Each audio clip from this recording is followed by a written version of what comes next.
Bonjour à tous, bienvenue dans ce premier Si on parlait sport de l'année 2022. Je vous souhaite une très bonne année et surtout beaucoup de sport et surtout la santé. Ici, on est obligé de porter le masque vu les conditions sanitaires du moment. Au programme aujourd'hui, comme toujours, une dose de bonne humeur, des analyses sportives et surtout des coups de gueule et des débats. Nos chroniqueurs sont avec nous sur ce plateau et via écran interposé suite au contexte sanitaire. Présentation en musique. On commence à ma droite, il est en très grande forme en ce début d'année, il est surtout très studieux car il a bossé cette émission à fond et on m'a soufflé qu'il avait repris récemment le sport. Il commence cette année 2022 sur de très bonnes bases. Le capitaine Yann Dujarrier est avec nous. Bonjour Michael, meilleurs vœux. Comment allez-vous ? Super bien, en effet c'est vrai que je suis déjà à 2 séances de sport depuis le 1er janvier. Et on est le 5 janvier. Et 3 demain, donc voilà, ça fera un jour sur 2 à partir de demain. Donc vous commencez sur de très bonnes bases. Très bonnes bases. Ça faisait partie de vos résolutions ou pas de l'année 2022 ? Exactement, là je veux 3 semaines de course à pied jusqu'au 20 janvier et après on verra si on retourne en salle de sport ou je vais voir. Enfin voilà, là c'est en mise en place. On affinera au fur et à mesure des mois. Il n'y a pas d'objectif, c'est juste pour la forme et pour le plaisir. On continue notre tour de table à gauche. Musique, lui aussi, il commence l'année sur de très bonnes bases. Ce passionné de sport italien a passé un très bon réveillon du 31 sans excès pour être en grande forme pour l'émission. En 2022, on continuera à l'appeler l'Italian Lover. Grégory Canale de TV78 est avec nous. Bonjour Mickaël, très bonne année Yann, très bonne année à toutes et à tous. Comment allez-vous ? Écoutez, très bien, on débute l'année, on espère que les conditions sanitaires ne vont pas freiner le sport. On a le masque. On a le masque, c'est un retour du masque qui n'était pas forcément espéré, mais on va espérer en tout cas que l'année sera sportive et qu'elle pourra aller jusqu'à son terme. Une résolution peut-être pour 2022 ? Peut-être mieux m'alimenter. Juste avant les vacances, j'ai une petite blessure musculaire, je pense, qui était due justement vous pouvez à demander une mauvaise peut-être des alimentation. conseils à Yann, apparemment il est très sport là cette année. Je vais lui demander juste après l'émission. On continue par nos invités en visio. Musique, il a passé d'excellentes fêtes de fin d'année. Ce rugbyman et golfeur est de retour en 2022 plus fort que jamais.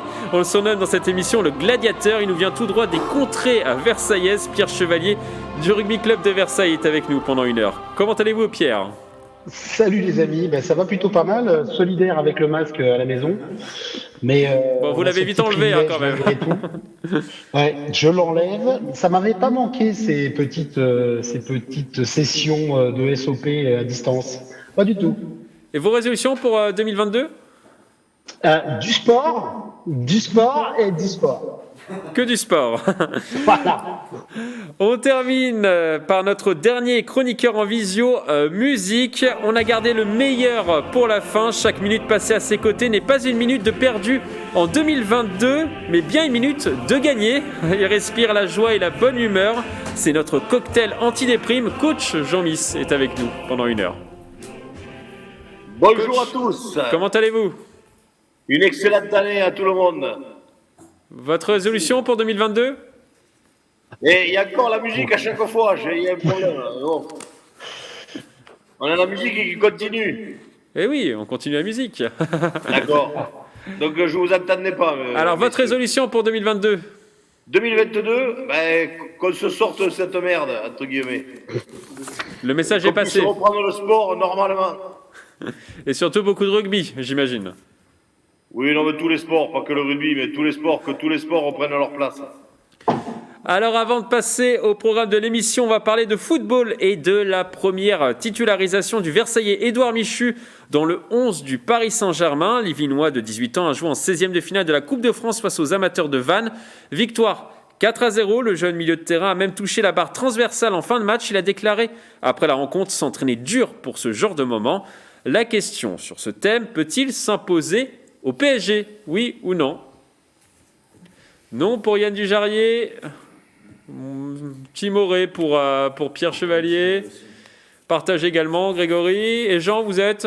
Non plus. Bon, alors pourquoi vous êtes partagé Grégory ? Partagé parce que il est encore jeune, 18 ans, cette année il a eu que 2 apparitions avec le PSG, 27 minutes jouées très exactement avec le Paris Saint-Germain, alors le PSG semble miser sur ce joueur. C'est aussi important pour le club de la capitale d'avoir des joueurs formés au sein du centre de formation. Il a 18 ans, il a renouvelé son contrat jusqu'en 2025.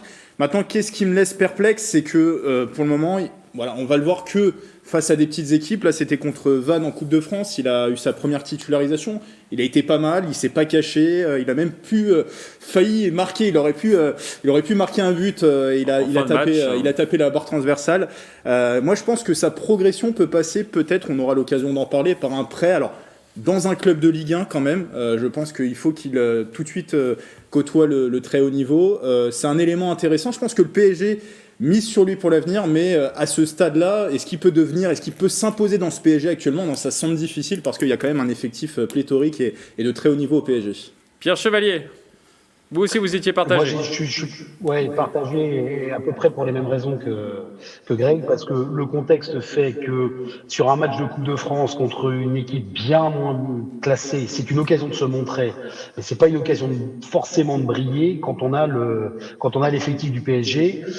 C'est un milieu de terrain qui est assez donc qui est jeune et qui évolue là où il y a de gros embouteillages, même si actuellement les stars du PSG sont pas forcément très assidus sur les matchs. C'est pas sur des coups comme ça qu'il va pouvoir s'installer. C'est dans la durée. Et justement dans la durée, je pense que sur certains postes de milieu, l'horizon est un petit peu bouché. Par contre, ça fait partie on va dire de la formation francilienne, puisque le jeune Versalier est un produit de cette formation francilienne. Maintenant, il y a encore beaucoup de championnats que joue le PSG. Ça m'étonnerait qu'on le voit tout de suite en Ligue des Champions, mais en Coupe de France pour l'instant, peut-être en championnat après, il aura peut-être l'occasion de gratter quelques minutes de jeu. De là à s'imposer, il est encore bien trop tôt pour le dire. Yann. Voilà, moi j'ai été un peu plus catégorique parce qu'en effet aujourd'hui je pense que l'effectif du PSG ne laissera pas la place à un jeune joueur comme celui-ci et pourtant c'est bien dommage parce que le PSG va être champion dans très peu de temps et peut-être que justement sur la fin de saison il serait bon de faire tourner mais comme l'objectif du PSG est de gagner la Ligue des Champions, les joueurs ont besoin de jouer tous ensemble, donc pour un très jeune joueur c'est difficile de faire sa place. Et puis aujourd'hui, depuis maintenant 1 an ou 2 ans d'ailleurs, je sais plus, mais il n'y a plus la Coupe de la Ligue qui permettait aussi de faire un peu de turnover. Là, il n'y a plus qu'une seule coupe et c'est la raison pour laquelle les gros clubs de Ligue 1 la jouent de manière beaucoup plus sérieuse que ce qu'ils ont pu faire ces dernières années. On en parlera avec Versailles tout à l'heure, mais il y avait très peu, on va attaquer les huitièmes de finale, il y a très peu de clubs en dehors de la Ligue 1. Jean, qu'est-ce que vous en pensez de ce petit Édouard Michu, 18 ans? Ah ouais, c'est pas ce que j'aime pas, c'est moi. Il doit être très bien ce garçon. Simplement, moi j'ai dit non, tout a été dit avant moi. Voilà, dans l'effectif du PSG, je pense que c'est simplement parce que ça fait partie de la formation des grands clubs, de faire rêver encore, de dire on met quand même des jeunes joueurs qu'on va chercher pour un petit peu les faire entre guillemets rêver. Mais ce garçon-là, aussi talentueux qu'il soit, avec l'effectif que le PSG a actuellement, ne jouera pas.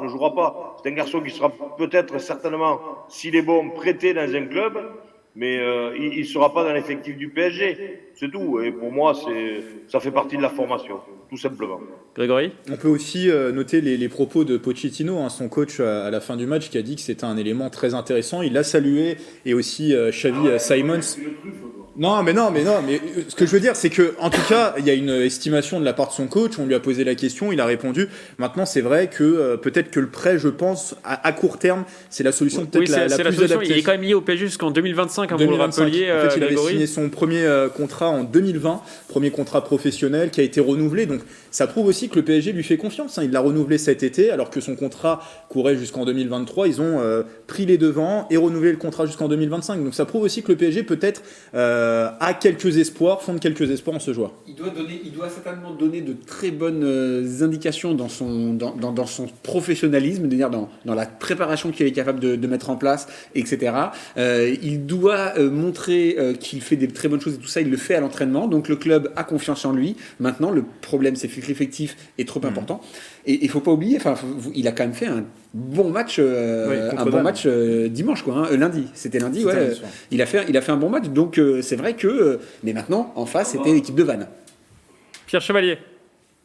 Faut pas oublier aussi que la réponse, c'est finalement lui qui l'a. Juste avant la prolongation de contrat dont parlait Greg, il a failli partir parce que justement, c'était bouchonné devant. Il y avait pléthore de stars et de bons joueurs au milieu du PSG, et que la saison dernière, il a eu, je crois, quelques minutes pour jouer face à Dijon, je crois, pour se faire essayer de se faire une place et de se faire un nom. Là, c'est quelques minutes de plus en Coupe de France face à Vannes, donc c'est pas le même niveau.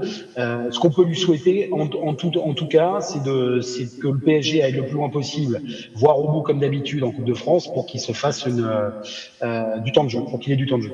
Très rapidement, un petit mot sur son physique, 1m75, il est quand même assez frêle quand même pour son âge, il faut qu'il prenne, je sais pas, du gabarit peut-être. Yann Dugéry, vous qui êtes notre spécialiste sport en ce début janvier. Le gabarit, enfin, je vais prendre l'exemple de Valbuena. Je veux dire, c'était pas un très grand joueur en termes de taille. Lionel Messi n'est pas non plus très très grand. Bien sûr que à 18 ans, il a pas fini sa croissance musculaire. Il est peut-être arrivé à sa hauteur max, mais il lui reste encore du volume à prendre. Bien sûr qu'il faut commencer à manger du poulet et des œufs et à tous les repas, et puis le reste se fera naturellement. Mais on peut pas non plus aller contre nature dans le cadre de l'augmentation du volume musculaire. Il joue aux côtés de Marco Verratti, qui est aussi un joueur qui est très petit, qui a un centre de gravité très bas. Pareil, voilà, c'est peut-être de muscle. Peut-être un peu plus costaud quand même, Verratti. Oui, qui est costaud, voilà, qui a des grosses cuisses, voilà, c'est le cas de le dire. Mais oui, ils n'ont pas le même âge. Il a le temps encore de. Ça aurait été beaucoup plus problématique s'il jouait du basket. Au football, 1m75, ça va. Hein. On verra ça dans les prochaines années. Alors nous allons maintenant passer au programme de l'émission. Aujourd'hui, nous allons parler de cyclisme. Le parcours du Paris-Nice 2022 a été dévoilé. Il passera par les Yvelines. Coup de projecteur également sur le boxeur yvelinois Tony Yoka qui a annulé son combat. Mais avant de parler de ces thèmes, on va continuer à parler football.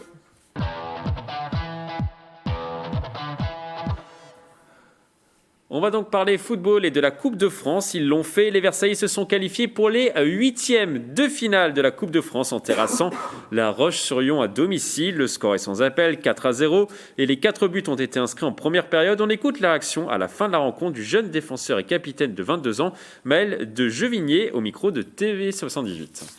C'est une fierté clairement parce que ça fait déjà 3-4 ans que je suis là en senior et emmener le club en 8e de finale avec l'aide de cette équipe, avec beaucoup de joueurs qu'on s'est rencontrés il n'y a pas longtemps, il y a 6 mois, c'est quelque chose de fort. Alors ce parcours est historique pour le club. Le précédent record était un 16e de finale réalisé en 1948 face au FC Guignon. Les Versaillais avaient perdu à l'époque 4-1. Que pensez-vous de cette qualification, messieurs ? Tout d'abord. Oui, super content. Super content. Surtout avec la manière. Ouais. Voilà, 4-0, c'est pas un match qui finit au tir au but, qui a été difficile, etc. De toute façon, en plus, ils ont fini le match à la 45e. Ils ont mis 4 buts sur une mi-temps, dont une super papinade de la gauche qui était. Voilà, j'ai pas le nom.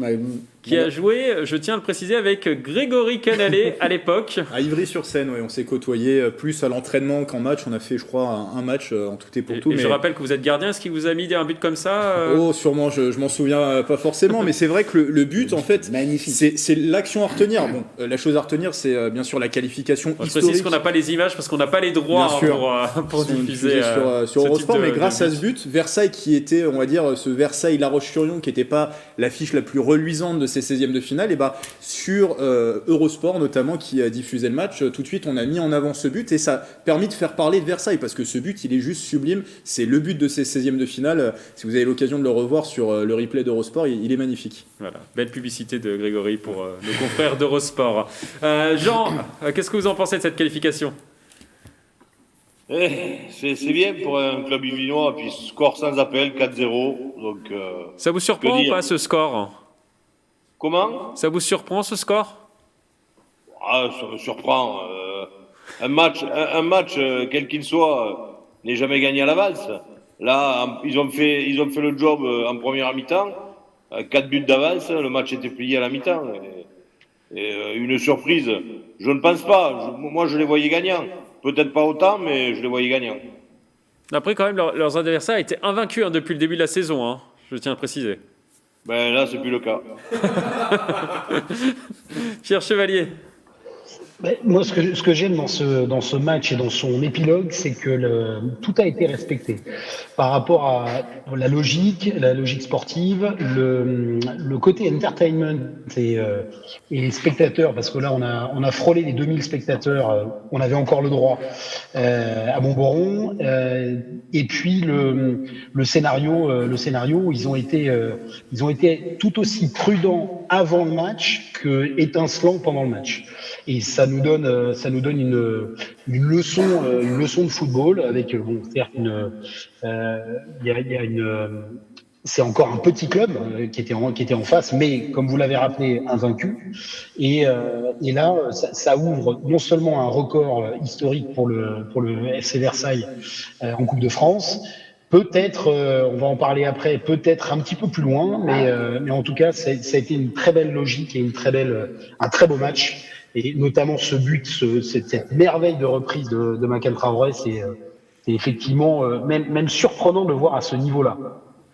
Alors, le tirage au sort a eu lieu ce mardi 4 janvier. Au prochain tour, Versailles va affronter l'équipe de Toulouse à domicile, mais pas forcément à Montboron. On en parlera peut-être un petit peu plus tard, Grégory.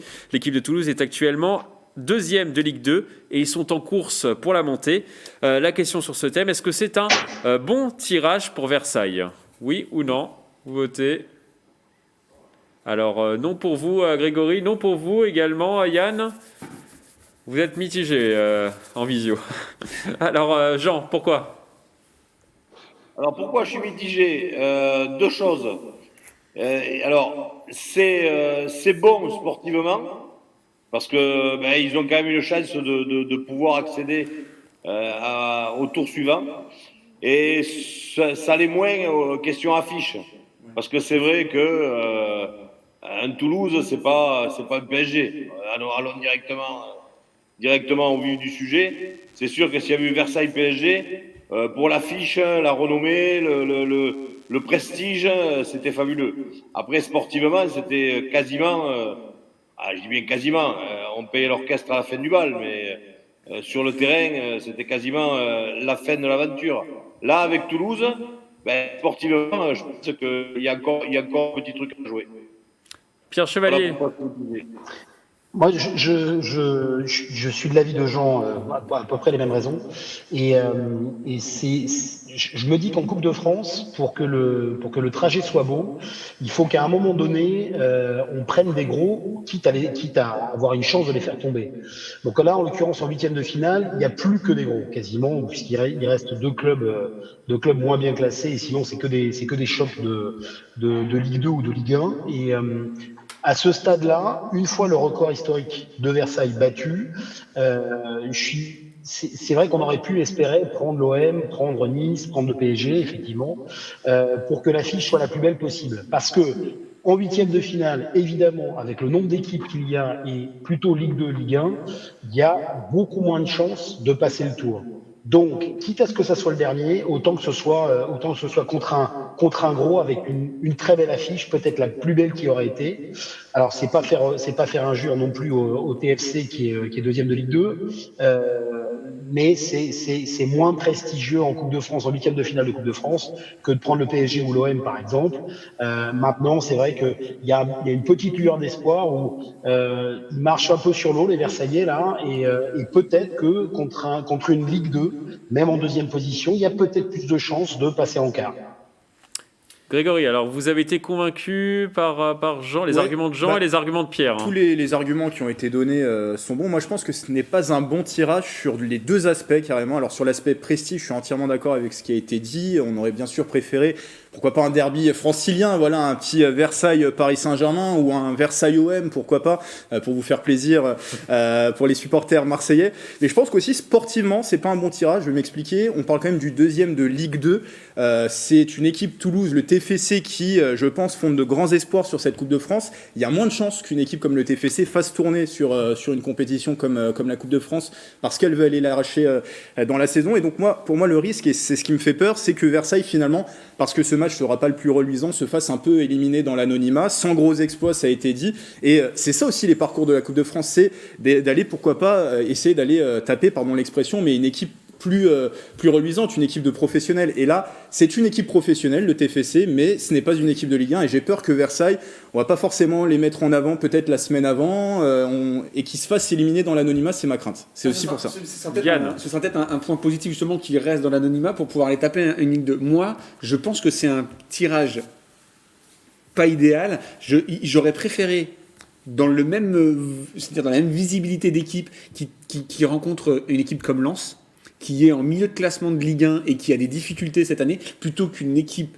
professionnelle de Ligue 2 et qui est dans le haut du tableau de Ligue 2. C'est pas du tout la même dynamique. Ils sont voilà. un seul point de la tête de la Ligue 2. Et voilà, donc le TFC aujourd'hui, ils sont pleine bourre et ça tourne. Et on sait que la Ligue 2, ça joue très physique, etc. Donc, pour moi, c'est ça. J'aurais préféré qu'ils tombent sur une mauvaise équipe de Ligue 1 qui a réussi à s'en sortir sur les tours précédents, plutôt qu'une très bonne équipe de Ligue 2. Et je pense que la difficulté sera là. Maintenant, le fait d'être en retrait au niveau médiatique va peut-être jouer en leur faveur et de ce fait réussir à créer à nouveau la surprise, parce que c'est vrai que la dynamique de cette équipe de Versailles est très belle et on peut déjà bien sûr féliciter ce parcours et simplement alors c'est très très récent ce projet, mais c'est vrai que ça va, je pense, donner un très beau souffle au projet Quand vous parlez de projet, c'est l'argent qui a été injecté dans le club pour aller, si possible, dans les prochaines années en Ligue 2.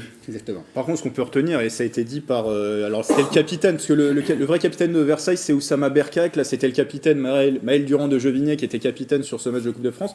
C'est intéressant ce qu'il disait. C'est aussi une belle aventure humaine, et on sait que c'est ça la Coupe de France. C'est des garçons qui ne se connaissaient pas il y a 6 mois. C'est une équipe qui a été largement renouvelée, et on voit que très vite, l'osmose s'est faite dans ce club. Ça peut le solidifier, ça peut l'unifier, et il y a des objectifs bien plus importants que la Coupe de France cette saison, et c'est cette montée en nationale, et je pense que ce parcours exceptionnel pourra les aider, et ça c'est, je pense, le point positif aussi à retenir. Petite précision, du coup, ça ne sera pas forcément à Montboron, hein, Grégory. Ça dépend, alors on sait que c'est le week-end du 29-30 janvier, la date reste à affiner, et tout dépendra de l'heure du match. Si ça se joue en journée, on pourra effectivement jouer du côté de Montboron, mais on sait que si ça se joue en soirée, on ne peut pas utiliser l'éclairage, on l'a dit déjà de nombreuses fois dans cette émission en raison des règles concernant le château de Versailles, où on ne peut pas voir depuis la chambre de Louis XIV de lumière le soir. Voilà. On ne va pas se fâcher avec les historiens. Dernière question, tout simplement un petit pronostic. On sait que vous adorez ça. Pronostic, Yann Dujarrier. 2-0 pour Versailles. 2-0 pour Versailles. Pierre Chevalier. Défaite de Versailles 1-0. Et vous, Jean? Victoire de Versailles, un partout et au tir au but. Ok, on attend le pronostiqueur de cette émission. J'adore les pronostics, mais je suis mauvais. Allez, on va dire défaite de Versailles, 2-1. Ok, ils vont se qualifier, super. Alors, on suivra donc ce match avec attention. Alors, ce match de Coupe de France sera programmé à la fin du mois, le 29 ou le 30 janvier. On passe à notre prochain sujet. On va parler cyclisme. Yann Dujarrier, je sais que vous êtes ravi. Le parcours du Paris-Nice 2022 a été dévoilé ce mercredi 5 janvier. Le départ sera donné le 6 mars depuis les Yvelines pour la 13e année consécutive. Les cyclistes vont faire une boucle dans le département au départ de Mantes-la-Ville. On écoute François Lemarchand, le directeur de Paris-Nice. Il y a une première boucle de 140 km, alors on va aller on va traverser la Seine au nord pour aller chercher une partie du Vexin, puis après on va revenir on va toucher un peu le Val d'Oise, après on va revenir vers Bonnières-sur-Seine. Donc là c'est des routes qu'on n'avait jamais empruntées sur Paris-Nice, donc on va faire découvrir un petit peu le département, c'est normal, il faut que tout le monde en profite. Après on ira sur Houdan pour monter ensuite sur Mantes-la-Ville, faire un passage sur la ligne d'arrivée pour aller chercher le circuit final de 20 km. Le lendemain, comme d'habitude, c'est une petite commune du département qui accueillera le départ de l'épreuve. Cette année, c'est la petite commune d'Auffargis qui aura ce privilège, un village de moins de 2000 habitants. On écoute le responsable du tracé, François Lemarchand. Moi-même, quand je courais chez les amateurs, je courais beaucoup à Auffargis, donc c'est vraiment quelque chose qui parle au milieu cycliste. Il y a beaucoup de groupes cyclistes qui font du vélo tous les week-ends dans cette vallée de Chevreuse qui passe à Auffargis, donc un petit clin d'œil à Auffargis, c'était sympa. La question sur ce thème, est-ce que le tracé vous plaît, messieurs? Oui ou non? Vous pouvez dire non. Hein. Oui pour vous, Grégory. Vous êtes partagé, Yann. Moi j'aime bien quand ça reste dans le sud. Vous êtes comment en visio? Vous êtes partagé. Bon, on ne sait pas trop ce que vous pensez, vous, Jean. Alors, Yann, pourquoi? Alors, vous êtes notre spécialiste cyclisme à la base. Hein. Moi, c'est vrai que j'aime bien quand je vois les coureurs professionnels rouler sur la vallée de Chevreuse et sur les routes que je pouvais emprunter il y a quelques années. Parce qu'en effet, c'est ça. Avant la reprise du sport. Non, mais simplement, depuis que je faisais toutes mes années piste ont fait que j'ai passé beaucoup moins de temps sur la route. Mais c'est vrai que c'est toujours agréable de voir à la télé des points que l'on connaît, des endroits où on a nous aussi pratiqué le vélo. Donc là, c'est vrai qu'ils vont être sur le nord. Le Vexin, c'est pas simple. Maintenant, ça reste pour des coureurs professionnels des parcours très très sympas. Souvenez-vous l'année où ils étaient passés à Bois d'Arcy, le parcours était très très cassant et l'arrivée n'était pas une arrivée avec des sprint. Conditions météo qui étaient très compliquées, avec beaucoup de pluie. Voilà, il y avait eu je ne sais même pas s'il n'y avait pas eu un peu de neige, beaucoup de pluie en tout cas. C'est le mois de mars, hein, donc on verra ce que la météo nous apportera.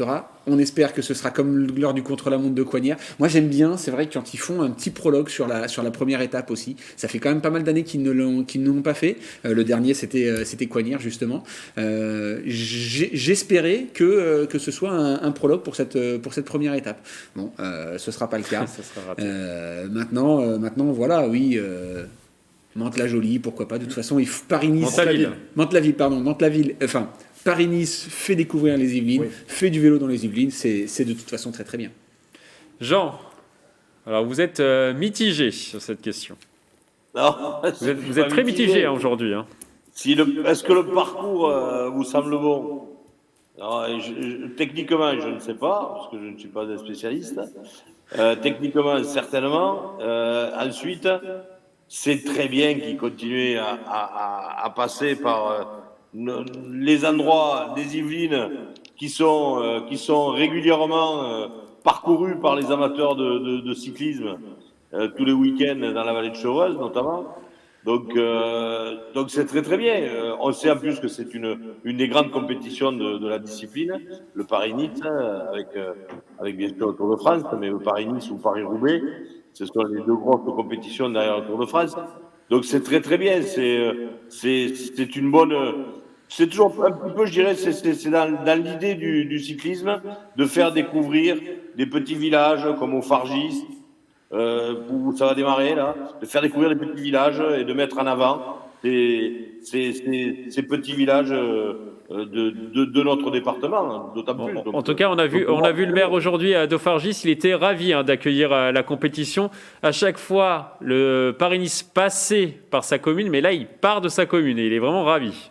Ah bah oui, non, mais ça c'est normal, ouais. Heureusement que ça ne le fait pas chier quand même. Parce que carton jaune, Jean. Pierre Chevalier. C'est pour poursuivre les propos de Jean, c'est même dans l'ADN du cyclisme.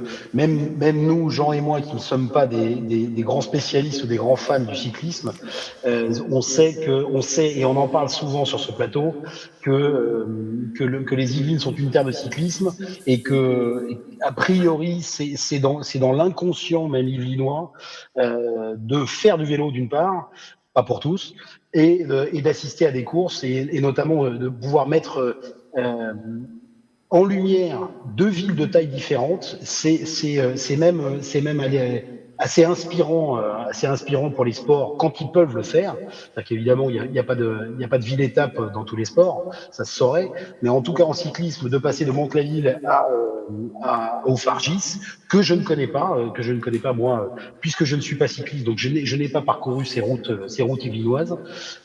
C'est une très bonne chose pour j'allais dire pour l'équité sportive, et en l'occurrence pour le spectacle et pour la promotion de ce sport, c'est une très bonne chose.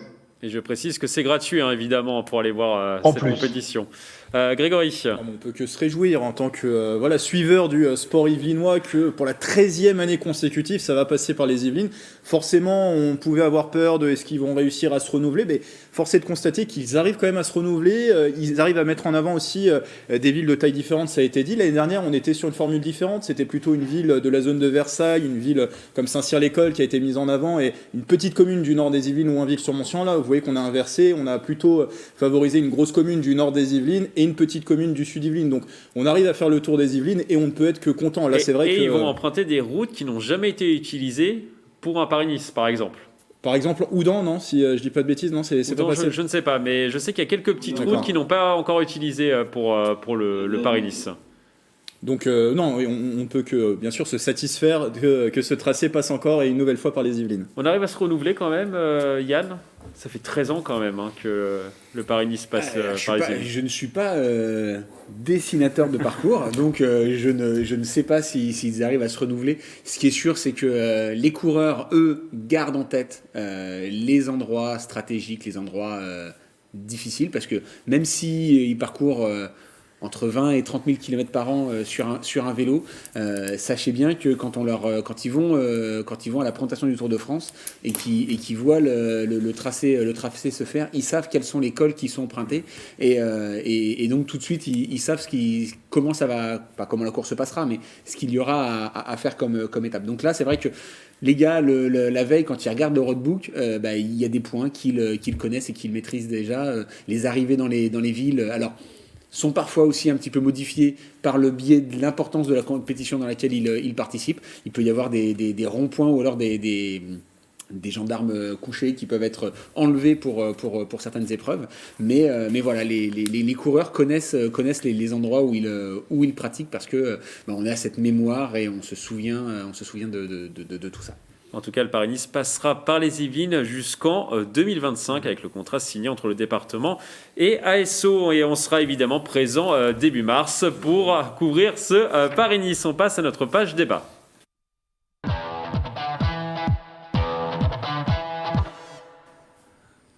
Un mot de boxe à présent et une mauvaise nouvelle pour Tony Yoka, le boxeur originaire de Chanteloup-les-Vignes, ne boxera finalement pas le 15 janvier prochain à l'Accor Arena de Paris-Bercy contre le Congolais Martin Bacolé. Le combat a été reporté à cause de la crise sanitaire et de la mise en place d'une jauge de 2000 spectateurs pour le sport en intérieur, ce qui remettait en question l'équilibre financier de l'événement. Tony Yoka estime avoir pris un petit coup au moral, mais il affirme être prêt à combattre les plus grands. On le voit, Tony Yoka. Avant, c'était Martin Bacolé, je le précise. La question sur cette thématique, Tony Yoka est-il malchanceux, finalement? Oui ou non? Ces derniers mois, oui. Oui pour vous, Grégory? Oui pour vous, Pierre? Non pour vous, Yann? Et Jean? Et oui pour vous, il est malchanceux. On fait un petit duel entre Jean et Yann? Allez, Jean, vous commencez? Jean, vous commencez? Oui, bien sûr, oui, avec plaisir. Il est malchanceux, bien sûr qu'il est malchanceux. Parce que pour la progression de sa carrière et pour pouvoir aller affronter, justement, on en a parlé plusieurs fois, pour vouloir pouvoir affronter les meilleurs, il est obligé de passer par ce combat-là. Et pour lui, ça va retarder une fois de plus l'échéance de montrer qu'il fait partie des grands. Et que malheureusement, il est malchanceux parce qu'il y est pour rien. C'est pas de sa faute, il s'est reporté. Ensuite, la raison pour laquelle c'est reporté, si c'est 2000, c'est parce qu'on ne peut plus accueillir plus de 2000. Je pense aussi qu'il y a c'est surtout au niveau de l'équilibre financier, je précise. C'est au niveau de l'équilibre financier de l'événement. Voilà, c'est ça, ouais, c'est ce que j'allais dire.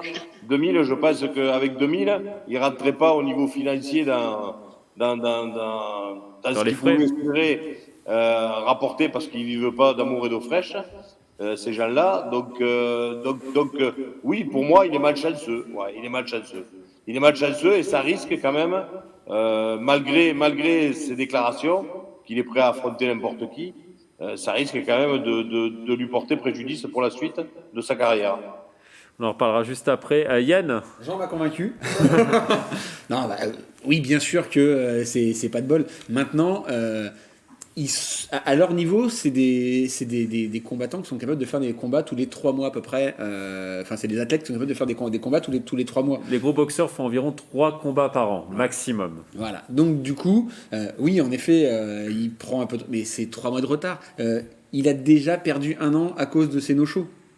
Et les no-shows, c'est c'est pas de la malchance, c'est juste un mauvais encadrement ou un mauvais manquement contrôle antidopage. Contrôle antidopage. Donc, étant donné qu'il a déjà perdu 1 an, il est plus à 3 mois près pour moi. Donc, oui, en effet, le combat au lieu d'avoir lieu au mois de janvier, il aura peut-être un autre et peut-être même un meilleur combat au mois de mars ou au mois d'avril. Ou peut-être qu'il pourra combattre à nouveau cet adversaire au mois de mars ou au mois d'avril. C'est pas grave, c'est 3 mois, c'est rien, quoi.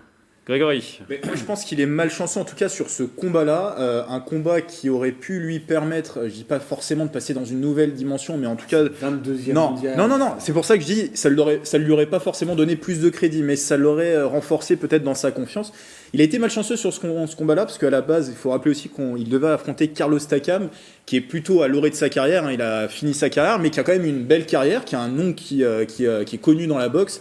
Et finalement, par une blessure, c'est Martin Bacolé qui l'avait remplacé. Donc déjà, c'était un premier élément de malchance. Et en plus de ça, là, deuxième élément de malchance, ce combat qui est reporté et qui va le freiner, je pense, dans sa progression. En tout cas, lui, il se voyait déjà avec une ceinture mondiale en 2022. Là, ça n'arrivera pas. On peut l'affirmer ici sur ce plateau que ça n'arrivera pas. Même s'il est en confiance et qu'il dit qu'il peut aller combattre Joshua 50 fois, ça va être difficile de le voir avoir un tel combat en 2022. Pierre Chevalier, qui vous a convaincu ? Je suis plutôt de l'avis de Jeannot, parce qu'en plus la malchance, elle peut avoir plusieurs visages. Là, lui, c'est une question de calendrier et une question d'épidémie, de pandémie mondiale que personne ne pouvait prévoir. Et ça donne un déséquilibre financier qui rend une soirée de boxe pas rentable. Et on sait à quel point l'organisation de combat est basée aussi sur de l'entertainment et sur des données financières. Et elle peut avoir un deuxième visage, c'est que en attendant, il devait bosser Takam, comme disait Greg. Ensuite, donc c'est Bacolé qui est 17e mondial. Et cette malchance-là le poursuit jusque dans sa réputation de boxeur. On a a priori, on en a déjà parlé sur ce plateau-là. Il est victime en gros de cette malchance globale sur le niveau des boxeurs qui lui sont opposés. On dit souvent qu'il boxe des videurs de boîtes de nuit ou des videurs de supermarché. Récemment, il s'en est justement ému et il s'est plus qu'agacé en essayant de mettre les points sur les i dans les journaux sportifs. Pour accompagner vos propos à Pierre Chevalier, les mecs qui disent que je boxe des vigiles de supermarché sont des bobos. C'est ça, sont des bobos. Il a rappelé aussi que son père, qui a été boxeur à la fin de sa carrière, l'a été, et donc il a beaucoup de respect aussi pour les vigiles. Et donc, avec ces combats qui sont annulés ou reportés, on ne sait pas, rien qu'avec Bacolé en 17e mondial, ça retarde l'échéance dont parlait Jeannot, de pouvoir boxer une tête d'affiche du Tyson Fury ou du Joshua, et puis ça le montre moins. C'est-à-dire que pour l'instant, il a effectivement un petit caillou dans la chaussure avec cette année de purgatoire qu'il a. Là, pour le coup, c'est pas de la malchance, mais qu'il a subi contraint et forcé, pour le coup, mais là, il a un petit peu de responsabilité aussi, je pense. Mais en attendant, voilà, il ne peut pas redorer son blason. Il est quand même champion olympique, malgré tout, ne l'oublions pas. Il a quand même déjà un joli palmarès, mais dans la boxe professionnelle, il lui manque un grand nom à son palmarès. Et il a lancé un défi à Anthony Joshua, l'un des meilleurs boxeurs au monde. Mais ça s'écarte de plus en plus. Tant qu'il n'a pas fait ces combats-là, je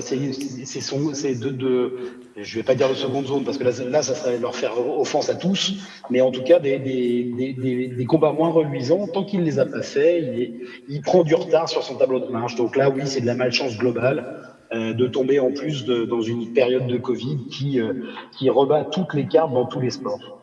Yann Jarrier. Ouais, moi j'ai quand même une question, c'est pour vous qui connaissez, pourquoi les têtes d'affiche ont ne veulent pas combattre contre Tony Yoka? Est-ce que c'est parce qu'il n'a pas, entre guillemets, l'aura suffisante pour pouvoir déplacer les foules et remplir une salle qui permettrait de faire vivre un combat de leur niveau? Ou simplement, est-ce qu'ils n'ont pas peur de combattre contre Tony Yoka? Parce qu'en effet, il est champion olympique, il prouve que sur ses combats, il est quand même capable de remporter même si les adversaires, mais quand on le voit, il est quand même... C'est pas un gars qui a de la bedaine ou cocasse, on voit que c'est quand même un athlète qui est ultra affûté. Moi je me dis, ces mecs-là, en voyant qu'il y a un adversaire qui veut le combattre, pourquoi est-ce qu'ils ne le font pas? Oui, on sait que c'est votre modèle pour 2022, le sport, Miguel Dujarier. Grégory, je vous laisse répondre. Ouais, j'ai pas forcément d'explication. Moi, je pencherais plutôt pour la première, où il n'a pas encore, je pense, cette aura mondiale pour remplir des salles. Je pense que ça peut être une première source d'explication. Il y a sûrement aussi, dans la deuxième réponse que tu as apportée, les propos de Grégory, qu'au niveau du classement, il n'y a aucun intérêt pour le top 5 d'affronter Tony Yoka. Sinon, il redescendrait. Je parle pas de top 5, moi je parle même plus loin, entre top 5 et top 10. Quoi, voilà. Ouais. On sait qu'il y a ce mec-là qui fait du bruit, qui est présent, qui est champion olympique. Pourquoi est-ce qu'on a... Moi, j'ai l'impression, avec mon regard de non-spécialiste de la boxe, que ces adversaires ont peut-être peur de le rencontrer. Mais dans ce monde-là, on sait très bien que la carte marketing est énormément importante, avec des promoteurs aussi qui organisent ces combats. Donc moi, je pense que c'est plutôt son aura encore qui n'est pas, on va dire, au niveau international. Après, Joshua, on peut comprendre aussi ça le démange d'affronter Joshua, qui a perdu son dernier combat contre Usyk. Donc on a commencé à avoir un Joshua avec des défaillances, des difficultés. Donc je peux comprendre aussi qu'il soit en pleine confiance et qui veuille aller très très vite affronter Anthony Joshua, qui n'a pas répondu pour l'instant à la sollicitation de Tony Yoka sur un possible combat. Dernière chose, peut-être Jean, j'aimerais vous faire réagir par rapport à la phrase, on en a parlé très brièvement juste avant. Les mecs qui disent que je boxe des vigiles de supermarché sont des bobos. Je sais que vous avez eu souvent ces propos-là ici sur ce plateau. Quelle est votre réaction? Ma réaction, je ne le prends pas pour moi. Parce que déjà, c'est vrai que vous étiez plus videur de boîte de nuit. Non, mais c'est ce qu'on avait tous plus ou moins l'habitude de dire. Maintenant, je pense qu'il a dit ça parce qu'il est un petit peu excédé et que je pense qu'au fond de lui, il a envie de montrer, de prouver, et il attend qu'une chose, c'est se mesurer au grand, au très grand, pour savoir un petit peu vraiment s'il fait partie de cette génération de grands boxeurs ou pas, et qu'il est un peu excédé quand les gens disent que c'est pas un grand boxeur, tout simplement. Mais malheureusement, pour l'instant, je l'ai dit, ça va encore le retarder, et puis il n'y a aucun intérêt pour les grands boxeurs de boxer Anthony Yoka aujourd'hui. Aucun intérêt. On va maintenant passer à l'envolée de Grégory, le moment le plus incroyable, le plus dantesque de cette émission. De quoi allez-vous nous parler, Grégory ? Eh bien, en ce début 2022, j'aimerais présenter mes meilleurs vœux sportifs pour cette année. Que 2022 soit pleine de bonnes nouvelles pour les athlètes yvelinois, pleine de très beaux résultats. À commencer forcément, on en parlait tout à l'heure, par le FC Versailles. Quelle première moitié de saison. Les hommes de Youssef Chibi sont déjà rentrés dans l'histoire en se qualifiant en 8e de finale de la Coupe de France de football. En face, désormais, le TFC fin janvier pour se hisser, pourquoi pas, parmi les 8 dernières équipes de la compétition. Ce serait exceptionnel. Sans oublier que je précise qu'on n'avait pas les images du Rugby Club de Versailles, mais enfin, on avait les images du Rugby Club de Versailles, mais pas du FC Versailles. Bien sûr parler du Football Club de Versailles, si on peut envoyer bien sûr Football Club de Versailles dans un premier temps. Je disais un parcours exceptionnel en Coupe de France, sans oublier qu'en championnat, le club est en course pour une montée en nationale et qui est bien placé d'ailleurs pour le moment. Ils sont 2e de National 2, être dans la 3e division française, ferait passer ce FCV justement dans une autre dimension. Je leur souhaite, je nous le souhaite aussi, parce que ça nous amènerait bien sûr beaucoup de beaux débats en perspective en plateau.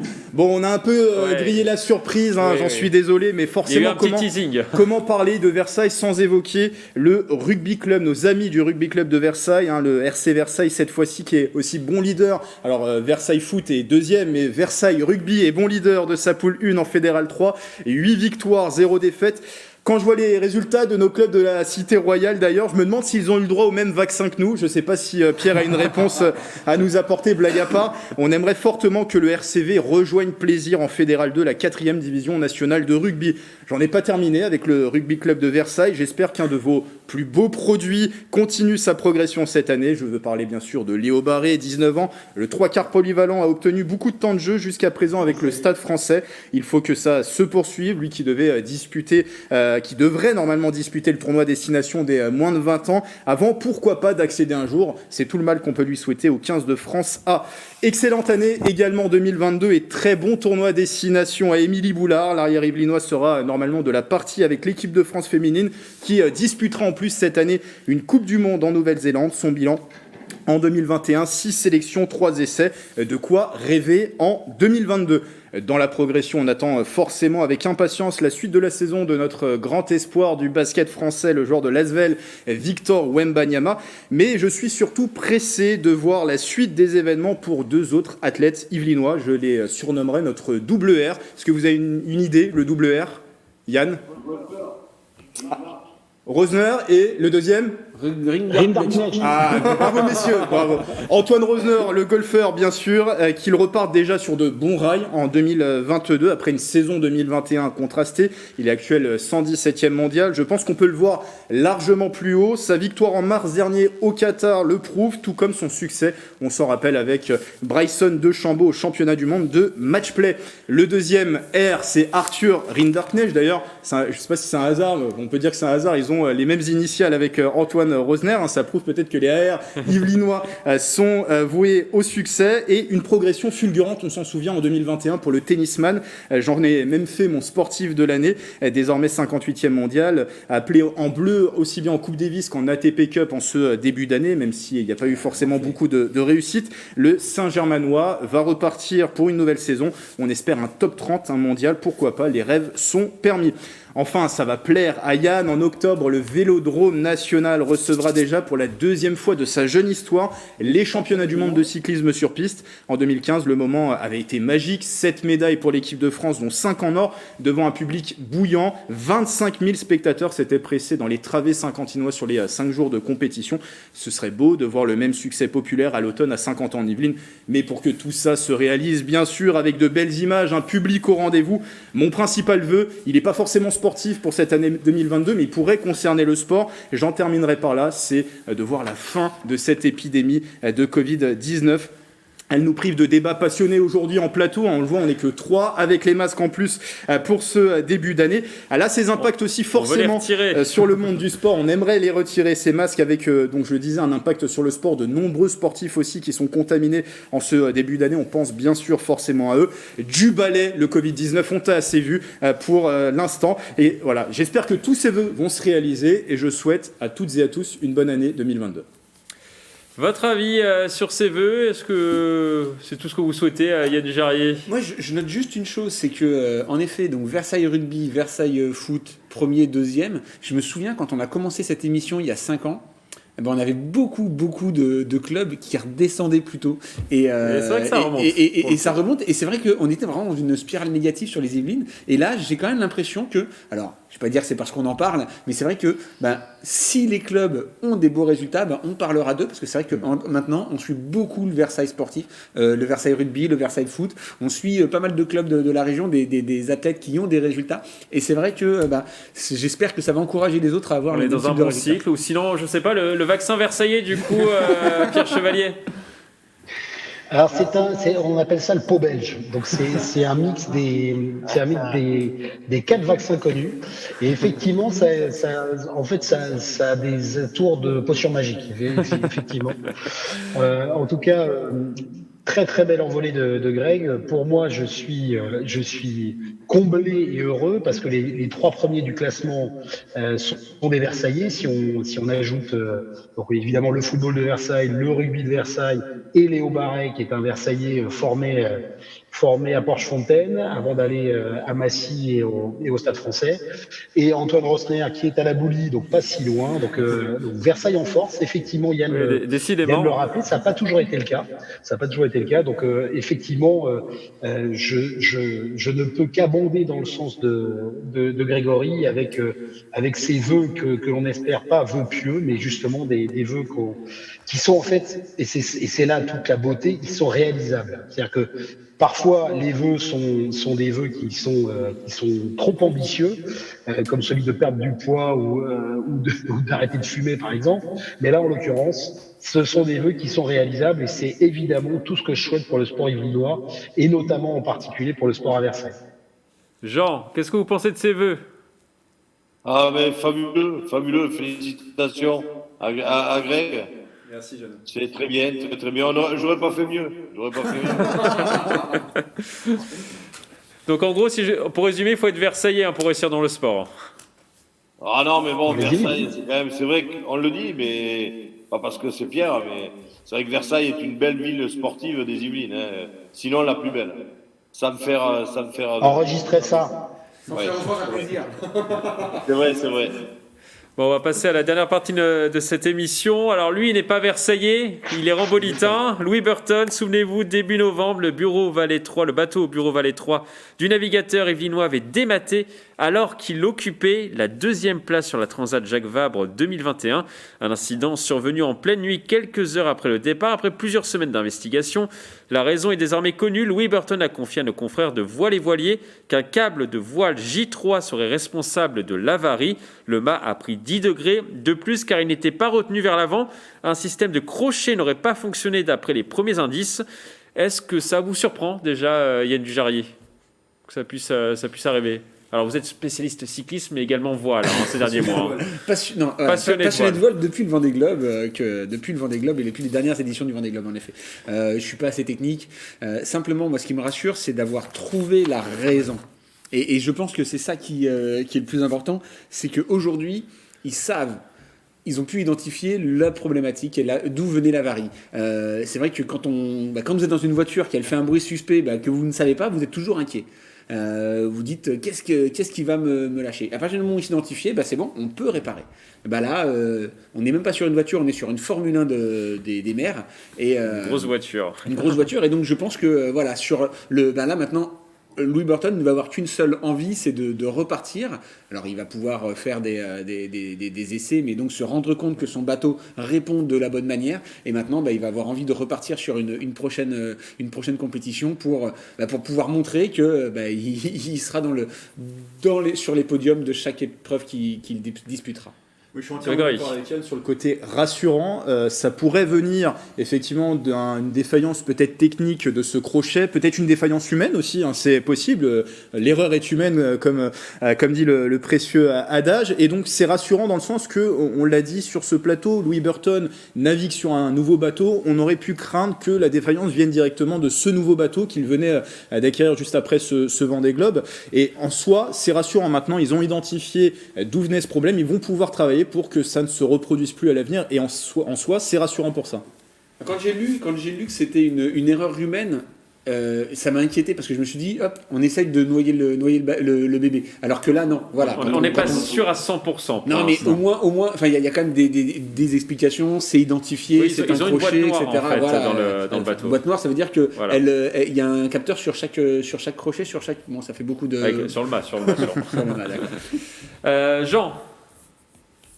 Oui, alors, pour moi, deux choses. Ou c'est une erreur technique, ça fait partie du jeu.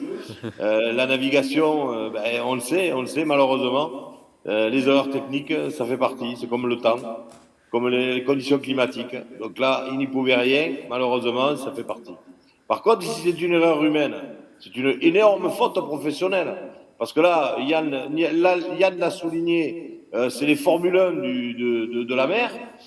C'est comme si vous oubliez de visser les roues sur la Formule 1. Ah, j'ai oublié, j'ai perdu les roues dans le virage. Donc là, si c'est une erreur humaine, c'est une énorme faute, professionnelle. Après, là, je précise qu'ils étaient deux sur le bateau, si c'est une erreur humaine. Il y avait également Davy Baudard, il n'était pas tout seul sur le bateau. Ah non, mais erreur humaine, je dis pas Louis que Burton ou Davy Bodard. Louis Burton. C'est peut-être son coéquipier. Voilà, on Mais ne bon, sait pas. si c'est une erreur humaine, c'est Peut-être une même faute un professionnelle. assistant qui a mal Peut-être affaibli le également, voile oui. aussi, C'est hein. peut-être dans la préparation du bateau aussi, juste Eh ben avant. oui, mais ça fait rien. C'est préparation ou pas, si c'est une erreur humaine, c'est une faute professionnelle. Pierre, On en parlait de Louis Burton dans le classement il y a 15 jours, dans le classement des sportifs de l'année, des sportifs division de l'année. Ça rappelle à quel point ces monstrueux athlètes que sont les voileux sont dépendants de la technique. Là, d'accord avec Yann, c'est bien d'avoir trouvé parce que ça va permettre d'améliorer un petit peu l'ensemble du système pour les prochaines courses. Mais en tout cas, c'est ballot et rageant de subir ce type d'avarie et de problèmes techniques, erreur humaine ou pas, d'un technicien ou de l'équipe, à la limite peu importe, mais de voir à quel point ce sont des fabuleux athlètes, mais qui sont aussi dépendants de leur machine et de la préparation de leur machine. alors les équipes de Louis Burton essayent désormais de réparer au plus vite les dégâts pour qu'ils puissent revenir en mer le plus rapidement possible. On parle peut-être du mois d'avril, du mois de mai, peut-être. Est-ce que ça vous paraît envisageable, Yann ? Je trouve ça. Est-ce que c'est bien qu'ils recommencent dès le mois d'avril à naviguer ? Moi, je trouve Parce ça qu'il y a une route très du Rhum long. à préparer au mois de Je trouve novembre. ça très long, voilà. J'imaginais que c'était déjà réparé et qu'il pouvait déjà et qu'il était déjà en train de naviguer pour s'entraîner. Donc, en effet, c'était une très grosse avarie quand le mât, voilà. Donc,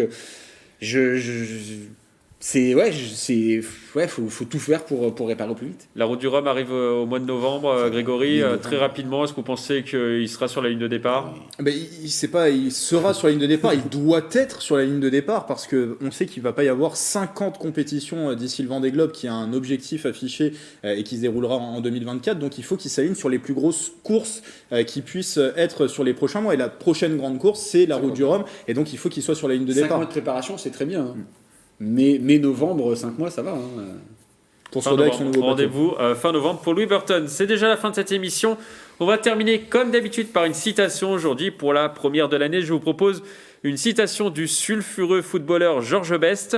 J'ai dépensé beaucoup d'argent dans la boisson, les filles et les voitures de sport et le reste, je l'ai gaspillé. Je vous laisse méditer sur cette phrase. À bientôt sur TV78 et surtout, très bonne année.